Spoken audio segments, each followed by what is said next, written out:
النهاردة بيتكلم عن الحياة كرحلة كلنا فيها، وبيحكي عن شقة بيحصل فيها ظواهر خارقة للطبيعة. الوقت بيجري فيها بسرعة كبيرة على اللي بيسكن فيها، وعمره بيكبر جدا وبيعجز. وقبل ما ابدأ الفيلم أحب أفكركم باللايك والاشتراك في القناة، وندخل في الفيلم على طول. اللي بيبدأ بست عجوزة وهي بتمشي على ايديها ورجليها مع بعض، وواضح جدا ان هي ست مسنة ومش قادرة حتى تمشي، وبتروح تجيب قماشة وتربط طرف منها في رجل الترابيزة، ترمي الطرف التاني من الشباك، وشكلها خلاص زهقت من حياتها وفاض بيها، او يمكن بتحاول تخرج من المكان مثلا.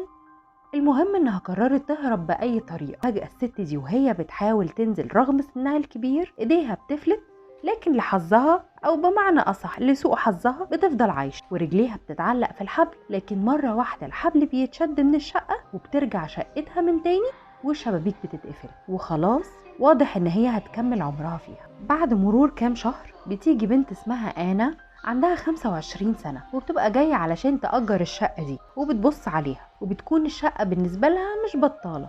المستأجرة الحالية بتقابلها، وبيكون معاها مدير المبنى السيد مولر، وبعدها بتتفق أنا مع السيد مولر على سعر إيجار الشقة اللي بيكون فعلا قليل عن المبلغ اللي هي كانت متوقعاه. فبتكون سعيدة جدا بالشقة الجديدة ومتحمسة لها. بتسأل أنا الست العجوزة عن سبب مشيانها من الشقة، فبتقول لها ان هي بقالها زمان ما خرجتش وعايزه تخرج تسافر للعالم. انا بتستغرب جدا من رد واحده عجوزه في السن ده، وبتقول في سرها عالم ايه يا حاجه ده اللي عاوزه تسافري. فالعجوزه بتسال انا ان هي اكيد عاوزه الشقه، فبتقول لها اكيد. تبدا على طول انا تمضي العقد، بس الحظ بيقف معاها لوقت بسيط والقلم مش بيكتب.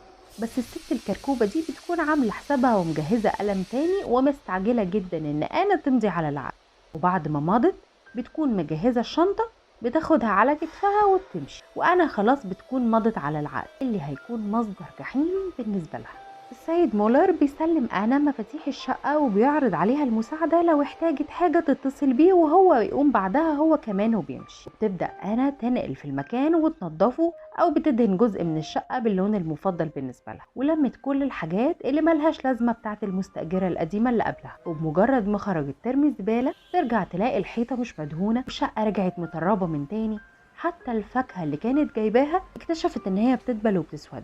أنا اندهشت وشككت في اللي عينها شايفاه وعقلها مش مستوعبه. بترجع من تاني تنظف الشقة وبتدهن الحيطة من جديد، وبعدها بترجع تلاقي الشقة زي ما كانت متبهدلة زي ما شافتها أول مرة. وبيبدأ كمان يظهر على أنا هالات سودة تحت عينيها. وبعد مرور يوم من تعب وتنظيف وترويق، بتنام من كتر التعب والهلكة اللي تهلكتها دي على الكنبة.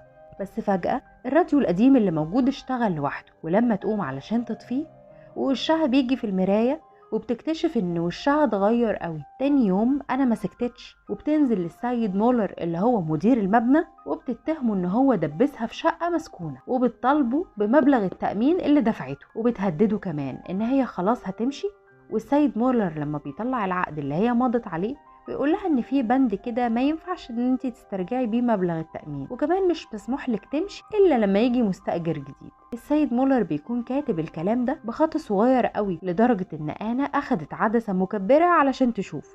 طبعا بعد الكلام ده بتتعصب جدا، هو بيكون باين عليها الخوف، بس بتحاول تستجمع قوتها وبتهدده ان هي هتبلغ الشرطة. السيد مولر شكله متعود على الموضوع ده، فبيقول لها ان الموضوع ده قانوني والعقد قانوني بنسبة 100%، الشرطة مش هتقدر تعمل حاجة. وبيقول لها كمان ما قدامكيش حل غير ان انتي تقعدي في الشقة وما تسيبيهاش. المهم انا بعدها بتروح تعمل تقرير طبي عن حالتها، وبتشتكي للدكتورة عن انها عندها انتفاخ في الجلد، لكن الدكتورة بتقول لها ان الشعر الرمادي وكرمشة الجلد ده طبيعي الواحدة يعني عندها 35 سنة، لكن انا بتقول لها ان هي عندها 25 سنة بس، وبتخرج لها البطاقة كمان علشان تتأكد، بس بتكتشف ان بياناتها كلها ممسوحة. طبعا واحدة في الموقف زي ده اكيد هتترعب. وبعدها بتروح انا على فندق تقضي فيه الليلة بعيد عن الشقة دي، بس موظف الاستقبال للأسف كان محتاج شوية بيانات، فبتدفع له أنا فلوس زيادة علشان يديها الغرفة. ولما بتطلع أنا تكون مش مرتاحة، بتنام شوية وبتصحى على جسمها اللي بيوجعها، وبيجيلها إحساس إن هي بقت ضعيفة جدا، وبتتفاجئ إن هي كبرت في السن وبقى عندها حوالي 80 سنة، وبقى جلدها مكرمش أكتر واسنانها بتقع لوحدها في الحوض. أنا بتقرر ترجع تاني للشقة علشان تفهم سر اللي بيحصل لها ده، وبتعدي على السيد مولر الأول، وقال لها ان المفروض كانت تسمع كلامه وتقع في الشقة وما تخرجش منها، وبيقول لها ان المستأجر لو مضى العقد وأجر الشقة ومشي ساعتها هيكبر في السن بسرعة لحد ما يموت، لكن طول ما هو جوه الشقة هيضمن لها السلامة. ولما أنا بتمشي من قدامه بيكون عاوز يولع سيجارة، لكن بيكتشف ان أنا أخدت الكبريت، فبيطلع يجري وراها بسرعة على السلالم، وهي جوه بتطلق ازازة كحول على الأرض والسجاجيد، ولما بتيجي تولع الكبريت وتحدفه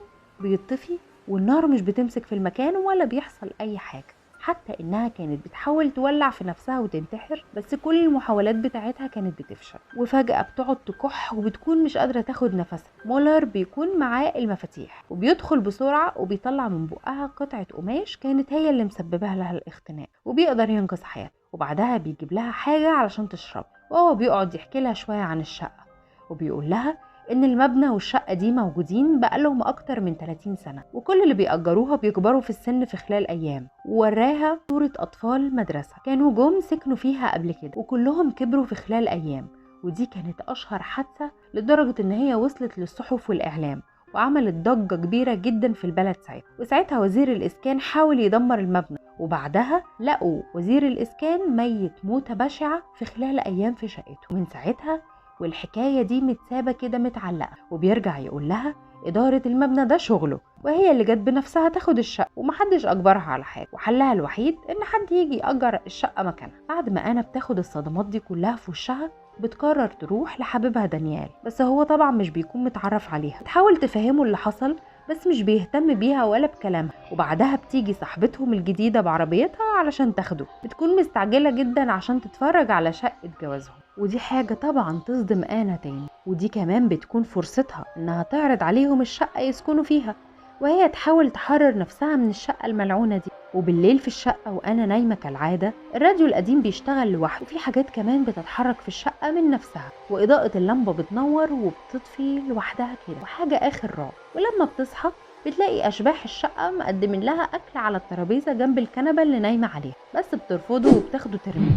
وبتلاقي كمان كوباية شاي معمولة وبتقرر تجربه، وبتكتشف ان طعمه حلو جدا، وبتاخد كمان قطعة بسكوت من على الارض وبتحاول تمشي حالها. ومع مرور الوقت والايام بتعجز آنا اكتر واكتر، وبقت تحركاتها ضعيفة جدا، وبيجيلها صينية الاكل بتاعتها كل يوم، وفي اقل من شهر ونص بتكون عجزت جدا وبيكون عندها اكتر من 100 سنة، لدرجة ان في مرة وهي بتشد جلدها اللي مكرمش بايديها بتلاقيه طلع في ايديها ومكانه بقى غريب جدا. ساعتها بتحس ان دي علامة ان هي ممكن تكون قربت تموت، تفتكر انها لازم تلاقي مستأجر بسرعة لانها ما تعرفش هي باقيلها قد ايه، فبتتصل بالسيد مولر علشان يجيلها البيت تحكي له يمكن يقدر يساعدها. وفعلا بيجي وبيجيب معاه مستأجرين، واللي بيطلع حبيبها القديم وجاي هو وخطيبته علشان بيدور على شقة يتجوزوا فيها، وطبعا جايين على الشقة اللقطة دي.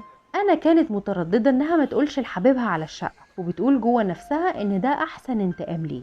وعلى طول السيد مولر بيروح يجيب العقود علشان يمضوا عليها، واول ما بيجي يمضي بتيجي آنا من وراه وتدلق كوباية الشاي بتاعتها على ايد حبيبها وعلى العقود علشان ما يمضيش، وبتفتكر كل اللي حصل لها والاوقات الصعبة اللي عدت عليها في الشقة، فبتطردهم من الشقة وبتخسر فرصة انها تخرج من الشقة. انا كان ممكن تختار نفسها وتنتقم من حبيبها اللي سابها وراح لغيرها، بس هي ما عملتش كده، وده اللي سبب حيرة للسيد مولر، وبيستغرب انها ضحت، ومعنى كده انها هتفضل في الشقة ومش هتخرج منها تاني ابدا. وبعدها بتطلب منه آنا يخرج هو كمان وما يجيش الشقة دي تاني الا لو سمع خبر موتها. وبيقف السيد مولر ويقول لها ان معنى موتها في الشقة دي ان اللعنة هتخلص وتنتهي، وبيودعها وهو متأثر جدا. أنا بقى بتفضل في الشقة لوحدها، وهي كل مادة عمالة تكبر أكتر وأكتر، ومحدش بيجي لا يبص عليها ولا يزورها، وهي كمان بتفقد كل قدرتها إنها تعمل أي حاجة وبس تفضل عايشة مستنية موتها. وبتقرر إنها تقضي لحظاتها الأخيرة قدام الشباك تتنفس شوية هوا مختلف عن جو الشقة الملعونة دي، وده بيخليها في راحة وهدوء نفسي. بس اللي عملته ده كان تأثيره على نفسها أكتر، إنها حست بتضحيتها دي إنها كبيرة في عين نفسها، إنها ضحت لحبيبها رغم إنه ما يستاهلهاش أصلا، وقد إيه حست رغم سنها وضعفها إنها قوية جدا بتصرفها ده، وإنها قدرت تحدد مصيرها لنفسها.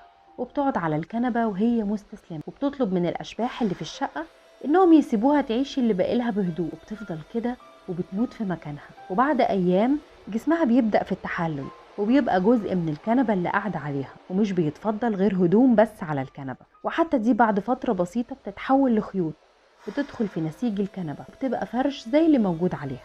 وده معناه ان الشقة بتجدد نفسها علشان تستقبل مستأجر جديد، واللعنة بتطلع لسه ما انتهتش. وبنفهم ان الحياة زي القطر ماشية، والتضحيات اللي اي حد بيعملها علشان شكله قدام نفسه قبل اي حد.